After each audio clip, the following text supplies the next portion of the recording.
السلام عليكم ورحمة الله وبركاته. الحمد لله رب العالمين حمدا يوافي نعمه ويكافي مزيده. يا ربنا لك الحمد كما ينبغي لجلالك وجهك الكريم وعظيم سلطانك، وله ما سكن في الليل والنهار وهو السميع العليم. هو يحيي ويميت ويعطي ويمنع ويحفظ ويرفع ويعز ويذل ويهدي ويضل. الله ولي الذين آمنوا يخرجهم من الظلمات إلى النور والذين كفروا أولياؤهم الطاغوت يخرجونهم من النور إلى الظلمات أولئك أصحاب النار هم فيها خالدون. أشهد أن لا إله إلا الله وحده لا شريك له، وهو الذي يقبل التوبة عن عباده ويعفو عن السيئات ويعلم ما تفعلون. وأشهد أن محمدا عبده ورسوله المبعوث رحمة للعالمين. يا أيها الذين آمنوا اتقوا الله حق تقاته ولا تموتن إلا وأنتم مسلمون. يا أيها الناس اتقوا ربكم الذي خلقكم من نفس واحدة وخلق منها زوجها وبث منهما رجالا كثيرا ونساء، واتقوا الله الذي تساءلون به والأرحام إن الله كان عليكم رقيبا. إن أصدق الحديث كتاب الله وخير الهدى هدى محمد صلى الله عليه وسلم، وشر الأمور محدثاتها وكل محدثات بدعة وكل بدعة ضلالة وكل ضلالة في النار. Mari kita bersyukur kepada Allah Subhanahu wa taala pada malam hari ini, malam Ahad 16 Rajab 1445 Hijriah, kajian pertama Masjid Baru. Mudah-mudahan Allah senantiasa memberikan ilmu yang bermanfaat. Mudah-mudahan Allah menerima segala amal ibadah kita. Jemaah sekalian rahimakumullah, muhasabah itu adalah tema kita. Tapi ada muhasabah yang sangat kita perlukan, tapi ada muhasabah yang terlambat, yang kesia-siaan. Kedua-duanya itu terjadi. Muhasabah adalah mengoreksi diri untuk perbaikan, melihat kesalahan diri. Makin banyak kita menghitung diri kita, insya Allah kita tidak terlalu banyak untuk menghitung orang lain. Kenapa setiap duduk-duduk kita selalu mengungkit kesalahan orang lain, selalu membeberkan kekurangan orang lain? Karena kita tidak muhasabah, karena kita tidak menghitung diri kita. Manakala kita tidak menghitung diri kita, maka arah pikiran kita kepada orang lain. Manakala kita arahkan pikiran kita ke dalam diri kita, maka kita tidak banyak berpikir tentang kesalahan orang lain. Apalagi kesalahan itu kan masing-masing kita bertanggung jawab di hadapan Allah Subhanahu wa taala. Di dalam Al-Qur'an Karim Allah berfirman, surah Ibrahim ayat 44, wa anzirin nasa yawma ya'tihimul adab fayaqulu alladzina zalamu rabbana akhirna ila ajalin qarib nujib da'wataka wa nattabi'ir rusul awalam takunu aqsamtum min qablu ma lakum min zawal. Ini muhasabah yang terlambat. Karena Allah menceritakan ungkapan penyesalan ini terjadi pada hari pembalasan nanti. Pada hari kiamat nanti. Wa anzirin nas wa anzirin nasa yawma ya'tihimul adab. Berikan peringatan kepada manusia. Pada suatu hari Allah akan datangkan siksa. Pada suatu hari Allah datangkan azab. Bapak-bapak, ibu-ibu, kalimat wa anzir ini banyak sekali dalam Al-Quran yang Allah arahkan kepada baginda Rasul sallallahu alaihi wasallam, termasuk ayat 44 Ibrahim. Dan berikan peringatan wahai Muhammad kepada siapa? Kepada manusia. Suatu hari Allah akan datangkan azab. Ada lagi dalam Al-Quran berbunyi wa anzir ashiratakal aqrabin. Berikan peringatan kepada keluarga dekatmu. Jadi satu perintah untuk mengingatkan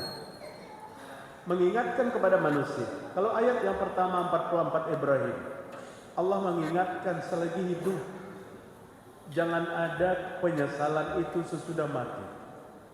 Karena penyesalan sesudah mati adalah penyesalan yang tidak bermanfaat.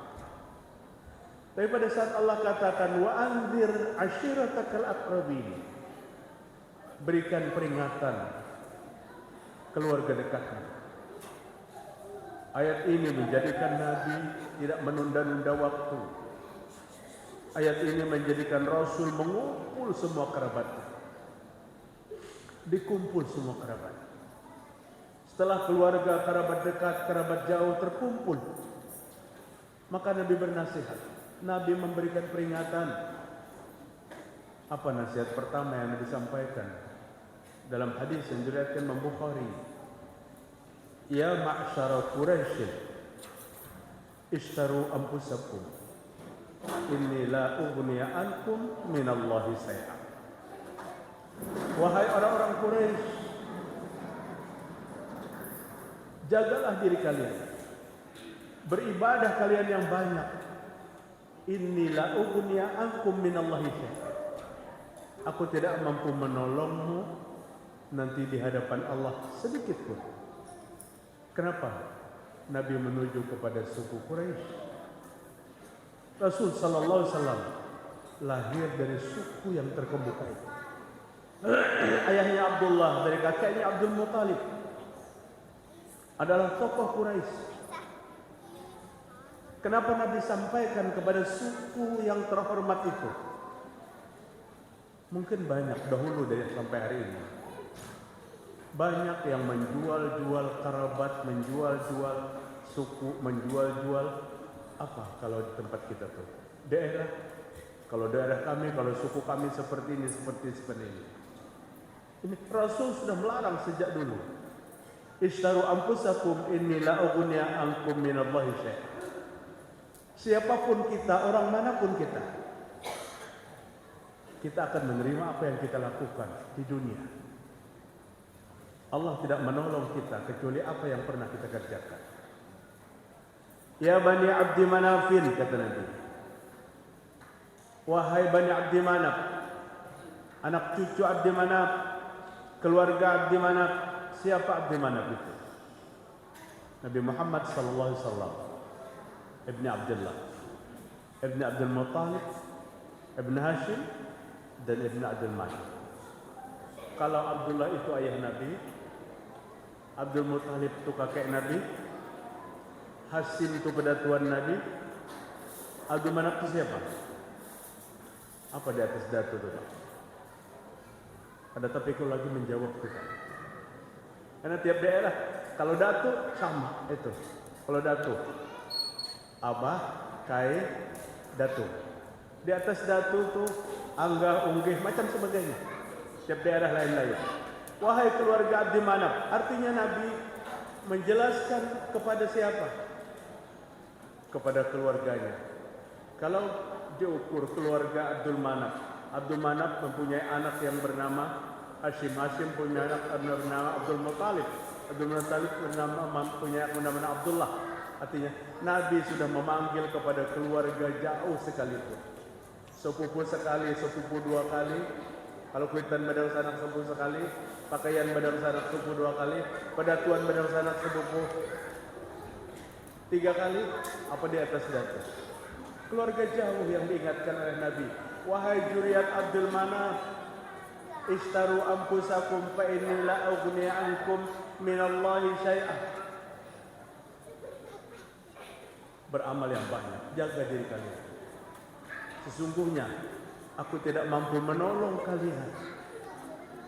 Dari suku kemudian ke pedatuan di atas data.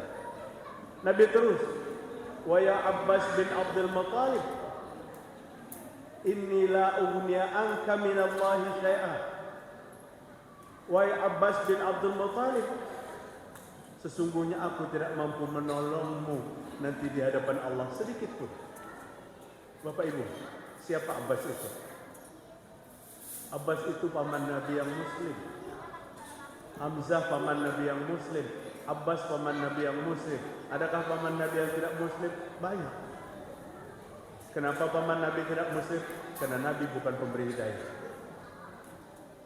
Nabi boleh menunjukkan sesuatu yang baik untuk mendapatkan hidayah, tapi ketentuan hidayah, innaka la tahdi man ahbabta walakinallaha yahdi may yasha.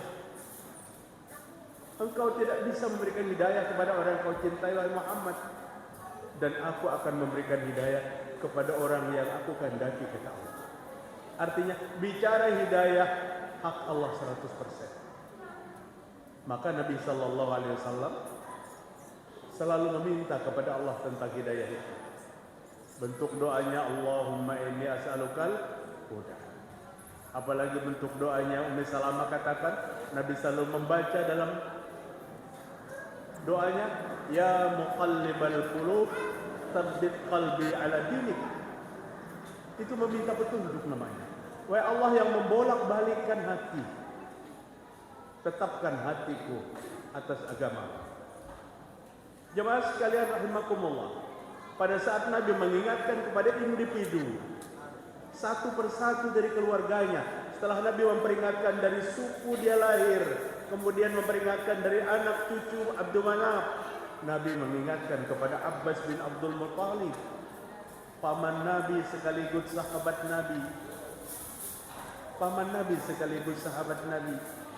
Abbas yang bertanya kepada Nabi, ya Rasulullah, ma'aghnata an ammik, apa yang kau bisa tolong untuk pamanmu yang telah wafat ini? Waktu itu Abi Thalib baru saja menghembuskan nafas yang terakhir. Abu Thalib wafat dengan istiqamah kepada agama nenek moyang. Fa ayyaqula qaula la ilaha illallah. Maka dia tidak mau mengucapkan kalimat la ilaha illallah. Wafatlah dia dalam keadaan tidak muslim. Nabi bersedih. Di tengah kesedihan, Nabi minta izin kepada Allah Rabbul Alamin. Ya Tuhanku, jika Engkau mengizinkan, hamba akan pintakan doa paman hamba ini. Hamba akan doakan kepadamu agar dia diberikan keringanan. Tapi Nabi tidak sekonyong-konyong mengangkat tangan. Nabi beradab kepada Allah. Nabi permisi kepada Allah. Diizinkan tidak kalau Nabi mendoakan. Turun ayat 113 surah At-Taubah. Maka nalin nabiyyi walladzina amanu ayastaghfiru lil musyrikin walau kanu uli qurba min ba'di ma tabayyana lahum ashabul jahim. Tidak pantas bagi seorang nabi, kata Allah Subhanahu wa taala. Tidak pantas bagi seorang yang beriman ayastaghfiru lil musyrikin, untuk memintakan ampun kepada orang yang mati dalam menyekutukan Allah. Walau kanu uli qurba, sekalipun yang dimintakan ampun itu kerabat dekatnya. Apa bukan kerabat dekat? Mamaringnya diucut. Karena jelas Allah menjelaskan bahwa bagi orang yang musyrik itu adalah neraka jahanam, ashabul jahim. Makin pedih hati Nabi, makin sakit hati Nabi. Kenapa? Abu Thalib paman yang mencintainya, Abu Thalib paman yang merawatnya. Bahkan Abu Thalib menyayangi Nabi lebih daripada menyayangi anaknya sendiri. Tapi kenapa Abu Talib tidak beriman? Itu hak Allah. Allah yang menentukan. Ternyata kata para ulama, Abu Talib itu menyayanginya Nabi Muhammad SAW karena anak Abdullah. Abu Talib itu menyayanginya Nabi Muhammad SAW karena cucunya Abdul Muttalib. Tapi dia tidak menyayangi Nabi Muhammad sebagai utusan Allah sehingga dia tidak beriman. Dan dia nyatakan di hadapan Abu Jahal, aku istiqomah dengan kata Abu Jahal. Wahai Abu Jahal, dengan agama nenek moyang kita. Dengan agama nenek moyang kita. Jamaah rahimakumullah. Di saat yang genting itu datang pamannya Abbas. Dan pamannya Abbas berkata kepada Nabi, ya Rasulullah, ma aghnata an ammik, apa yang kau berikan pertolongan kepada pamanmu? Dia telah marah kepada orang lain yang mengganggumu. Dia menyayangimu lebih daripada menyayangi anaknya sendiri. Kau bisa tolong apa kepada pamanmu? Nabi SAW menyampaikan perkataan tegas sekalipun berat bagi Nabi. Inna ammi Abu Talib fi dhadhin min nar. Pamanku Abu Talib, pamanku Abbas, Allah masukkan dalam jurang neraka yang bernama Dhahdah. Dhahdah itu jurang neraka yang paling dangkal. Dan itu satu-satunya orang yang tidak beriman diberikan azab yang paling ringan seperti itu. Bagaimana ringannya? Pada saat Nabi menginjakkan dua telapak kakinya, maka neraka itu menyala sampai dua mata kaki. Artinya lutut tidak terbakar, pinggang tidak terbakar, badan tidak terbakar. Tapi yang terjadi apa? Pada saat dua telapak kakinya menginjakkan di jurang Dhahdah, maka melelehlah otak-otaknya, berguguran daging-daging yang ada di kepala dan di lehernya. Artinya kaki yang terbakar, yang hancur kepala, yang hancur badan. Itulah dahsyatnya neraka. Kalau pian jalan pagi, kalau sholat subuh, biasanya jalannya karena penyakitnya kolesterol tinggi, diabetes, kada pakai sandal. Nah, kada pakai sandal. Masuk komplek, yang jamaah malam di komplek belum sempat memati timbunan. Biasanya menyalakan api kan? Karena kita jalannya asik, kalau terjajak bekas timbunan 3 malam, nang belum dimatikan. Nang terbakar apa? Telapak kaki. Melepuh telapak kaki kita, terinjak api dunia. Tapi manakala neraka yang diinjak, maka hancurlah sekujur tubuh. Maka Rasulullah SAW katakan, inna ahwana ahlun nar. Seringan-ringan ahli neraka. Nanti Allah akan berikan na'lain 2 sandal kepadanya. Allah berikan 2 sandal. Jangan biar kira orang dalam neraka itu kada bersandal. Diberi Allah sandal, tapi sandalnya mereknya apa? Apa mereknya, Pak? Jahannam mereknya. Bukan swallow sandal safir dipakai, nyaman. 2 sandal itu dipakaikan kepada orang yang masuk neraka paling ringan. Kaki kanan, kaki kiri dari api. Maka hancurlah sekujur tubuhnya, terbakarlah sekujur tubuhnya. Jangan pernah menganggap enteng apabila kita diceritakan tentang neraka. Allah menghargai manakala kita berdoa untuk tidak masuk neraka. Apa penghargaan Allah? Allah masukkan orang itu ke dalam golongan ibadur rahman. Walladzina yaquluna rabbana asrif 'anna 'adzab jahannam. Inna 'adzabaha kana gharama. Innaha sa'at mustaqarra wa muqama. Ini apa doa ini? Ya Allah, lepaskan hamba daripada neraka jahannam. Allah senang ada hamba yang berdoa seperti ini. Saking senangnya Allah Ta'ala.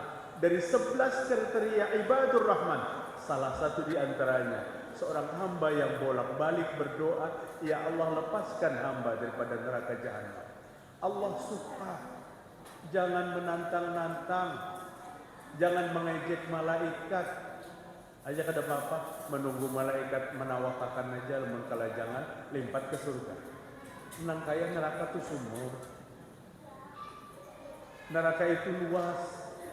Surga luasnya seluas langit dan bumi. Neraka seimbang luasnya. Tapi neraka tidak takut sepi pengunjung. Manakala ada hamba Allah yang berdoa, Allahumma ajirni minan nar, Allahumma ajirni minan nar, Allahumma ajirni minan nar, maka neraka itu lapor kepada Allah, ya Rabb, dia telah berdoa berulang-ulang minta jauhkan daripada api neraka, jangan kau masukkan dia ke dalam neraka. Subhanallah, luar biasa. Ini Rasul sampaikan dalam hadis yang sahih, neraka pun simpati kepada orang yang takut dengan neraka. Jangan diancam-ancam, jangan dibayang-bayangkan.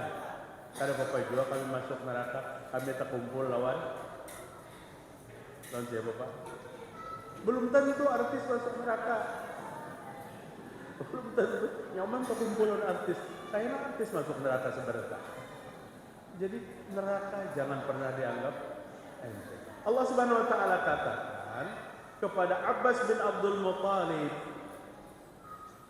"Ya Abbas, inni la ughni anka minallahi syai'an." Wa ya Safiyah ammati Rasulillah, wahai Safiyah, akilnya Nabi, bibinya Nabi. "Inni la ughni anki minallahi syai'an." Aku hai Acil, aku hai bibiku Sofia, tidak mampu menolongmu nanti di hadapan Allah Subhanahu wa taala. Dan terakhir Nabi menyampaikan dengan getaran-getaran suara. Terbata-bata kalau bahasa kita. Apa? Ya Fatimah binti Muhammad, salini min mali ma syi'ti, fa inni la ughni anki minallahi syai'an. Wahai Fatimah anakku, wahai Fatimah anak Muhammad, ambil oleh kalian hartaku jika kamu mau. Tapi urusan akhirat nak, bapakmu tidak mampu menolong. Apa yang perlu kita banggakan dalam hidup ini? Kenapa kamu pada mencium tanganku? Aku ini keturunan yang ke-7. Yang ke-7 kakak 70. Tidak ada yang perlu dibanggakan. Rasul berkata kepada anaknya Fatimah, ayahmu tidak mampu menolong. Pada hari itu artinya apa? Apa yang kita lakukan itu yang kita bawa. Apa yang kita kerjakan itu yang kita rasakan nanti di akhirat. Jangan penyesalan itu di akhirat. Jangan muhasabah itu sudah mati. Kalau ini kan sudah mati muhasabahnya. Wa anzirin nasa yauma ya'tihimul azab. Berikan peringatan kepada manusia. Pada suatu hari Allah akan datangkan siksa. Allah datangkan azab. Fayaqulul ladzina zalamu, maka orang-orang yang zalim itu berkata, Rabbana akhirna ila ajalin qarib. Ya Tuhan kami, berilah kami kesempatan kembali untuk hidup di dunia. Minta hidupkan lagi. Kenapa jadi minta hidupkan lagi? Lihat jawabannya. Nujib da'wataka wa nattabi'ir rusul. Jika kau hidupkan kami kembali ya Allah, kami akan perkenankan seruanmu, kami akan perkenankan panggilanmu, kami akan perkenankan perintahmu. Wa nattabi'ir rusul, dan kami akan ikuti Nabi Muhammad SAW. Orang yang sudah mati merasa dua kesalahan besar selama hidup. Tidak memperkenankan panggilan Allah dan tidak mengikuti Nabi Muhammad SAW di dalam kehidupan. Maka jamaah sekalian rahimakumullah, kalau ingin sampaikan pada kajian kita hari ini, silahkan beribadah banyak-banyak, silahkan melaksanakan perintah Allah banyak-banyak. Tapi yakinilah apa yang kita lakukan itu adalah ittiba'un Nabi sallallahu alaihi wasallam, mengikuti Nabi Muhammad sallallahu alaihi wasallam, agar jangan menyesal. Minta hidupkan kembali ya Allah, hamba akan mengikuti Nabi Muhammad nanti setelah hidup kembali. Nujib da'wataka wa nattabi'ir rusul, akan perkenankan perintahmu dan akan mengikuti Nabi Muhammad sallallahu alaihi wasallam. Jemaah sekalian, dalam surah Al-Kahfi ayat 110, ayat ini sangat populer, sering ulun angkat pada kajian kita. Faman kana yarju liqa'a rabbih falyamal amalan shalihan wa la yusyrik bi'ibadati rabbih ahada.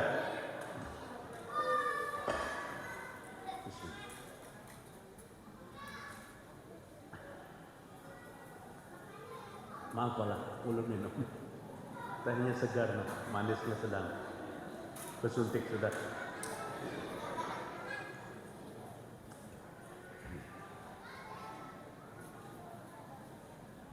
Bapak-bapak hadirin rahimakumullah. Jadi penyesalan yang terbesar pada hari akhirat karena tidak taat kepada Allah Subhanahu wa taala. Di dalam ayat 56 surah Az-Zariyat, "Wa ma khalaqtul jinna wal insa illa liya'budun." Dan tidak aku ciptakan jin dan manusia kecuali untuk beribadah. Liya'budun ay liyuwahhidun. Ibadahnya jangan syirik. Tidak aku ciptakan jin dan manusia kecuali untuk beribadah. Ibadah yang dipersembahkan kepada Allah semata. Karena tafsirnya liya'budun liyuwahhidun. Oh, adakah yang mempersembahkan ibadah kepada selain Allah? Banyak sekali. Dan kalau kita berbicara tentang ibadah, kita tidak bicara sholat saja. Kita tidak bicara zakat, kita tidak bicara saum. Banyak sekali ibadah-ibadah yang Allah ajarkan kepada kita lewat kitabullah dan lewat hadis Nabi yang sahih kepada kita. Contoh, apa ibadah yang dipersembahkan kepada selain Allah biasanya apa? Ayat 180 surah Al-A'raf. Walillahil asma'ul husna fad'uhu biha wa dzarul ladzina yulhiduna fi asma'i. Doa adalah ibadah. Ad-du'a mukhul ibadah. Doa itu otaknya ibadah. Kalau doa itu ibadah, maka dalam berdoa itu bukan cara masing-masing. Hari ini kita melihat orang berdoa, ada yang khusyuk, ada yang dengan suara yang keras, ada yang dengan mencak-mencak lewat mikrofon ke sana ke sini minta kepada Allah Subhanahu wa taala. Doa itu diatur, Bapak-bapak. Diatur oleh Allah Subhanahu wa taala. Apa kata Allah? Milikkulah, milik Allah lah nama Allah yang baik-baik. Nama Allah yang baik-baik. Dan berdoalah dengan memanggil nama Allah itu. Berapa jumlahnya Asmaul Husna? 99. Seumur hidup ulun, Pak. 65 tahun lebih hari ini. Ulun pernah menghadiri suatu acara waktu diundang di Dewantara 5. Dewantara 5 dekat Dewantara 7 kan. Waktu itu ada acara akikah, lupa ulun di tempat siapa dulu. Tuan guru kita, ulama kita, Ustaz Dr. Andes Haji Adrian Ja'far Asy'amah membaca doa di akhir acara. Dan baru itu ulun bertemu seumur 65. Beliau menyebut Asmaul Husna itu jumlahnya ke-99. Maka lembut panggilannya. Kalau kita kan terlalu panjang, lalu buru-buru. Ya Allah, ya Rahman, ya Rahim. Oh, tidak asik. Tapi beliau lembut. Beliau masih hidup. Ya Allah, ya Rahman, ya Rahim. Belum lengkap 99 Asmaul Husna. Mata kita meleleh, Pak. Air mata kita menangis. Doanya singkat. Doanya padat. Setelah selesai 99 beliau sebutkan Asmaul Husna. Baru beliau berdoa dengan doa yang sangat singkat. Doa yang sangat padat. Tapi artinya beliau berdoa dikomando oleh 180 Al-A'raf. Artinya apa? Setiap berdoa itu panggil nama Allah. Tapi karena kita kada hafal ke 99-nya, ambil yang 9 aja. 9 pun kada hafal. Ambil yang 3 kada hafal. Kata laluannya, Pak. Nama artis yang panjang-panjang beliau-beliau hafal. Asmaul Husna 3 kada hafal. Artinya jangan doa itu tidak diawali dengan Asmaul Husna. Karena jika tidak diawali dengan Asmaul Husna, di sini ada penyimpangan ibadah. Di sini ada mempersembahkan ibadah bukan kepada siapa? Bukan kepada Allah Subhanahu wa taala. Bukan kepada Allah Subhanahu wa taala. Ya arwahil muqaddasiyah aghisuna.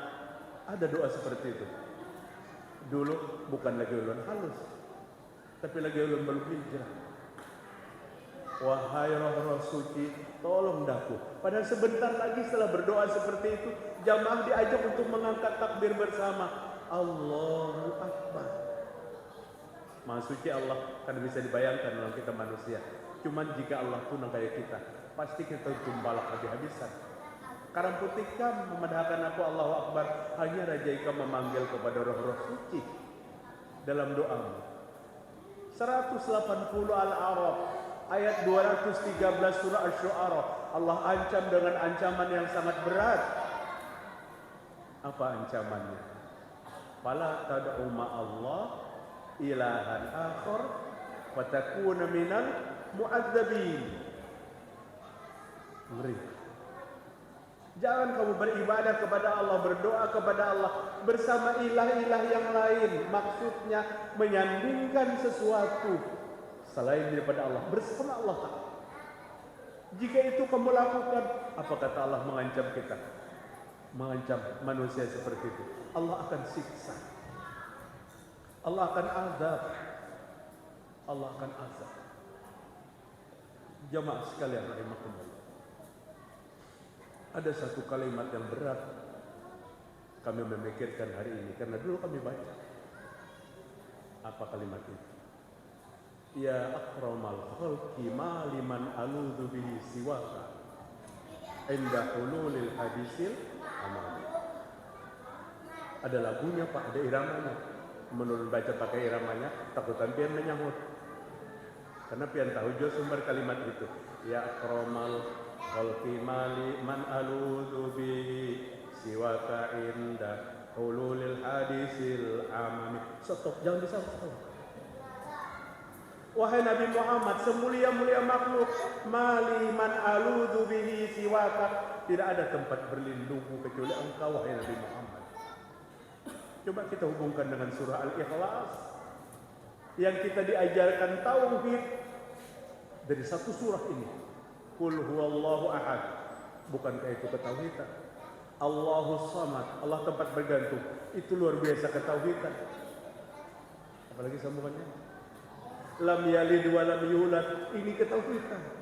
Wa lam yakul lahu kufuwan ahad. 4 ayat dalam suratul Ikhlas berbicara tentang kemantapan akidah. Tapi apa yang terjadi pada saat seseorang berlindung kepada siapapun, ternyata kepada Nabi Muhammad? Ini perlindungannya kepada Nabi Muhammad. Maliman aludhu bihi siwaka, tidak ada tempat berlindung kecuali engkau wahai Rasul. Sesungguhnya Nabi Muhammad SAW mengajarkan kita untuk minta perlindungan kepada Allah. Adalah lain daripada itu. Banyak. Kita berharap generasi kapan, generasi apabila selesai hal-hal yang mencoba membelok-belokkan, bukan membolak-balikkan. Kalau doa Nabi kata Ummu Salamah, ya Allah yang membolak-balikkan hati manusia, tetapkan atas agama. Sekarang hati kita terbelok-belok. Berbicara tentang iman istiqomah, berbicara tentang iman pegang kuat-kuat sampai apabila sampai akhir hayat. Innal ladzina qalu rabbuna Allah summa istaqamu. Orang yang berkata Tuhan kami Allah, kemudian dipegang kuat-kuat. Jangan dilepas lagi. Sampai apabila? Sampai sakaratul maut. Karena di waktu sakaratul maut itu tatanazzalu alaihimul malaikatu alla takhafu wa la tahzanu wa abshiru bil jannati allati kuntum tu'adun. Malaikat datang menemui orang yang istiqomah dalam iman itu. Kapan datangnya? Di waktu hendak mati. Di waktu orang itu sedang sekarat. Malaikat datang mengelilingi. Anak, istri, keluarga, cucu menangis karena tidak tahu. Yang hendak mati melihat datangnya malaikat membawa kabar gembira. Apa kata malaikat? La takhafu wa la tahzanu. Jangan takut, jangan bersedih. Wa abshiru bil jannah. Bergembiralah dengan surga yang Allah janjikan kepadamu. Lamun bahasa kita malaikat yang datang, Pak Haji, pian masuk surga. Pian masuk surga. Kepada siapa ini dikatakan? Kepada orang yang istiqomah dalam iman. Kepada orang yang tidak pernah bergeser tentang keimanan. kepada orang yang tidak mau imannya diutak-atik. Orang yang beriman itu kan yang ditakutnya ayyakhuzahul iman, Allah ambil iman. Orang beriman itu sangat takut kepada Allah yang ambil imannya. Sekehendak Allah, Allah memberikan hidayah orang yang Allah kehendaki. Allah menyesatkan orang yang Allah kehendaki. Allah cabut imannya, terjadi. Tapi kita berharap, karena apa yang Nabi sampaikan sebagai satu harapan besar kepada kita. Innamal a'mal bil khawatim. Sesungguhnya amal itu dicatat pada saat terakhir. Hari ini hidup sudah kita jalani 60 tahun. Hidup sudah kita jalani 50 tahun. Hidup sudah kita jalani sekian tahun. Dan kita tahu dalam perjalanan hidup selama ini banyak sekali perintah Allah kita abaikan. Akidah kita, iman kita rusak-rusakan habis. Yuk kembali putar setir kita 180 derajat. Kembali kepada Allah, istiqomah dalam iman. Malaikat akan menemui kita di saat waktu kematian. Ini yang menghabarkan siapa? Allah Subhanahu wa taala dalam ayat 30 surah Fussilat. Allah yang menghabarkan itu. Maka bicara iman kada ada habisnya, Pak. Berbicara akidah bersih kada ada habisnya. Karena tiap masa ke masa, tiap zaman ke zaman ada aja perilaku-perilaku yang berdampak kepada rusaknya akidah kita. Rusaknya akidah kita. Maaf kalau ulun ingin sampaikan. Kayaknya dilihat-lihat terakhir ini iman kita mundur. Mungkin 15 tahun yang telah lalu atau berapa tahun. Kena ajaran-ajaran, kajian-kajian banyak yang kita lakukan. Tapi tidak banyak berbicara tentang akidah. Padahal dakwah Nabi dengan meluruskan akidah itu lebih lama daripada dakwah Nabi menyampaikan ibadah. 13 tahun dalam periode Makkah, tidak ada salat, tidak ada zakat, tidak ada puasa kecuali qulu la ilaha illallah. Katakan la ilaha illallah, kalian beruntung. Ketemu yang satu, katakan la ilaha illallah. Dakwah Nabi 13 tahun, Nabi tidak naik mimbar.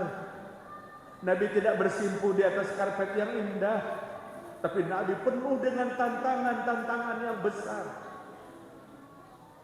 Maka Rasulullah SAW katakan, Bada al-Islam ghariban. Waktu pertama Islam datang itu dia aneh. Ia jelas aneh, penyembah berhala. Terus diajarkan untuk menyembah Tuhan yang esa. Tapi hadis ini kita sedih juga. Sambungannya, wa sayaudu kama bada'a ghariban. Nanti di akhir zaman Islam itu aneh lagi. Kalau awal Islam datang dianggap aneh karena orang tidak mengerti tentang Islam. Tapi di akhir zaman Islam dianggap aneh. Di tengah komunitas umat Islam, di tengah banyaknya umat Islam. Karena kajian-kajian kita tentang Islam tidak mengambil kepada sumber-sumber yang hak. Tidak mengambil kepada sumber-sumber yang hak. Kalau sahabat itu diajarkan apa? Membudayakan Islam. Kalau hari ini yang terjadi apa? Mengislamkan budaya. Jauh sekali, Pak. Sahabat membudayakan Islam. Minum bagaimana cara Islam. Biabi bagaimana cara Islam. Menerima tamu bagaimana cara Islam. Islam menjadi budaya kehidupan. Berputar 1400 terjadi mengislamkan budaya. Budaya dianggap bahagian daripada Islam, daripada syariat. Ini kita akan bertanggung jawab besar di hadapan Allah Subhanahu wa taala. Kalau ingin ulun sering katakan Islam hari ini seperti motor yang setangnya lain, lapaknya lain, tangkinya lain, bannya lain, pelangnya lain. Dia apa tuh? Dimodif. Nang kayak motor dimodifikasi. Nang aslinya tuh tangki 70-an itu aja lagi. Honda 70. Itu lain sebertaan sudah. Ini Honda tahun berapa? Ditunjuknya nih Honda tahun 70-an. Karena tangkinya asli. Itu kan ada yang aslinya lagi. Ulun bahari mondok sambil membantu orang tua, Pak. Arwah abah, mama tuh bawa warung. Jadi ulun ngaran wadah itu tahu. Karena orang bawa warung bahari itu bawa seorang wadah. Hari-hari nanti tukar tuh pisang, karena yang paling nyaman di wadah itu pisang.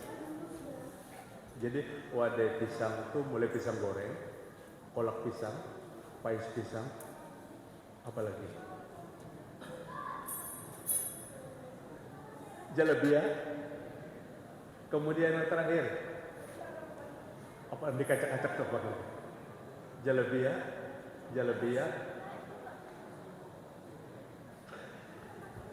Ya, kalau roti pisang masih pisangnya ada. Kalau pais pisang masih ada sekalipun sejumput lagi pisangnya. Gogodok pisangnya selingkar dalam lagi. Kolak pisang mulai, kemudian jalebia mulai berkurang pisangnya. Pisang dipotong-potong kemudian digoreng. Kemudian yang terakhir itu, lu tadi ingat ngaran yang terakhir? Kacak pisang dikacak-kacak. Gendang ramas, Pak. Alhamdulillah biar mengatakan. Gendang ramas tuh produknya pisang. Pisang dikacak-kacak. Dicampur tepung, digoreng. Semua mengatakan itu aslinya wadah pisang. Tapi gendang ramas pisangnya hancur, Pak. Sedikit ulun bayangkan tentang Islam hari ini. Kayak gendang ramas, nah dikacak-kacak. Kada kelihatan lagi Islamnya. Untuk kebenaran, kebahagiaan, keselamatan kita, kembalilah kita memegang teguh Islam seperti yang dipegang oleh sahabat masa lalu. Kembalilah. Jangan pernah terjadi penyesalan besar pada hari kiamat. Nujib da'wataka wa nattabi'ir rusul. Ya Allah, jika kau hidupkan hamba sebentar aja, hamba akan perkenankan perintahmu dan hamba akan ikut Rasul sallallahu alaihi wasallam. Kenapa? Ada kalimat ikut Rasul karena Allah yang memerintahkan kita. Allah yang memerintahkan kita untuk mengikuti Nabi Muhammad sallallahu alaihi wasallam. Abdullah bin Abbas radhiyallahu anhu di usianya yang tua, tenaganya yang sudah renta. Seorang ulama besar tabi'in Utsman bin Hadir bertanya kepada gurunya yang sudah tua itu, "Ya Syekh, ausini, guruku, berwasiatlah kepadaku." Dia minta kepada Ibnu Abbas. Ibnu Abbas itu waktu Nabi wafat baru 13 tahun usianya. Ibnu Abbas wafat lebih daripada 80 tahun usianya. Artinya hidup cukup lama setelah Nabi Muhammad SAW. Ibnu Abbas di kalangan sahabat yang paling banyak punya murid-murid para tabi'in, tokoh-tokoh tabi'in. Seorang ulama besar tabi'in Utsman berkata kepada Ibnu Abbas, "Ya Syekh, ausini, guruku nasihati aku." Apa nasihat Ibnu Abbas? "Alaika bitaqwallah wal istiqamah, ittabi' wa la tabtadi." 4 nasihat. Jika dibahas nih semalaman, hendaklah engkau bertakwa kepada Allah. Wal istiqomah, dan istiqomahlah dalam takwa itu. Takwa kita kan pasang surut. Apabila rezeki lancar, takwanya tinggi. Apabila rezeki kena kayak ledeng hendak mati, tes, takwa kita mulai oleng. Artinya bertakwa dalam kondisi apapun, istiqomah dalam takwa. Itu yang dituntut oleh seorang ulama tabi'in Abdullah bin Abbas radhiyallahu anhumah kepada seorang muridnya. Ittabi', jadilah engkau pengikut setia Rasul sallallahu alaihi wasallam. Wala tabtadi, dan jangan engkau menjadi orang yang tidak mencukupkan agama yang dibawa dari Nabi, sehingga dari zaman ke zaman dilakukan tambahan-tambahan perubahan-perubahan dalam Islam. 4 pesan yang luar biasa. 4 pesan yang luar biasa. Artinya dituntut kepada kita sampai akhir hayat keistiqomahan di dalam Islam, memegang teguh agama ini secara utuh dan jangan bergerak. Kalau 30 fusilat keistiqomahan dalam iman, kalau ayat 123 ayat surah apa itu? Fastaqim kama umirta wa man taba ma'ak. surah Hud. 123 ayat. Ada 112 ayat surah Hud. Fastaqim kama umirta wa man taba ma'ak wa la tatghaw innahu bima ta'maluna basir. Seorang sahabat Ansar, laqad asra ilaika as-sayf ya Rasulullah. Wahai Rasul, uban mulai bertambah. Kami khawatir wahai Rasul melihat uban pian bertambah. Kenapa sahabat itu khawatir? Karena takut berpisah dengan Nabi. Kaliannya tuh mulai bahari sampai kau ini nang dipadahkan bau uban tuh berdahulu mati. Padahal belum tentu. Banyak nang kaseling ubanan berdahulu mati. Tapi sahabatnya berkata, ubanmu bertambah. Maka Nabi sallallahu alaihi wasallam katakan, sayyabtani hudun wa akhwat. Ubanku bertambah pada saat aku menerima surah Hud dan seumpamanya. Apa surah Hud itu? 112. Fastaqim kama umirta wa man taba ma'ak. Wa la tatghaw innahu bima ta'maluna basir. Abdullah bin Abbas katakan, la asyaddu wa la asyaqqu ila fi hadhihi al-ayah. Tidak ada yang lebih berat Nabi menerimanya kecuali ayat ini. Di mana Allah menekankan kepada Nabi, Allah menekankan kepada orang yang bertaubat bersama Rasul itu sahabat dan orang beriman kepada kita hari ini, istiqomah dalam memegang teguh agama. Wala tatghaw, jangan berlebih-lebihan. Kenapa jangan berlebih-lebihan? Karena banyak lebihannya daripada yang aslinya. Jangan berlebih-lebihan. Agama itu ada aturannya, agama itu ada tuntunannya. Innahu bima ta'maluna basir. Sungguhnya Allah Maha menatap dengan apa yang kamu lakukan. Bapak Ibu, kadang belum tahu, kadang melihat jam. Sudah Kaisa. Oh, minta maaf lah. Kadang mau bunyi, ada mau bunyi. Ya, demikian apa yang dapat Tuhan sampaikan pada kajian kita hari ini.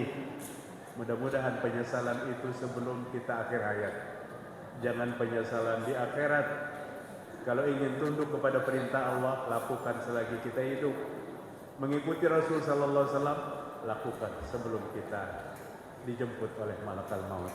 Subhanakallahumma wa bihamdika asyhadu an la ilaha illa anta astaghfiruka wa atubu ilaik. Assalamualaikum warahmatullahi wabarakatuh.